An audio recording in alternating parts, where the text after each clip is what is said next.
मित्रांनो, काही दिवसातच श्रावण महिना सुरू होणार आहे आणि संपूर्ण श्रावण महिना तुम्ही गुरुचरित्राचा हा अध्याय वाचा. श्रावण महिना महादेवाचा महिना मानला जातो.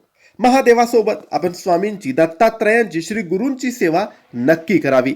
यावर्षी 13 ऑगस्ट पासून श्रावण महिना सुरू होणार आहे. तर आपण 13 ऑगस्ट पासून संपूर्ण श्रावण महिन्यात गुरुचरित्राचा हा अध्याय नक्की वाचावा.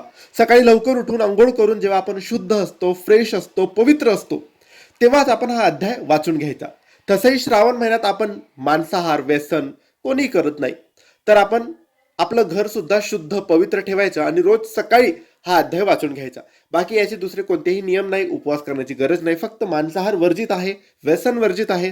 चांगले विचार करा, चांगला आहार घ्या आणि देवाची सेवा करा. गुरुचरित्राचा अध्याय वाचा. हा अध्याय आहे गुरुचरित्राचा 21वा अध्याय. रोज सकाळी संपूर्ण श्रावण महिना गुरुचरित्राचा 21वा अध्याय नक्की वाचा. स्वामी तुमच्या सर्व इच्छा मनोकामना पूर्ण करतील.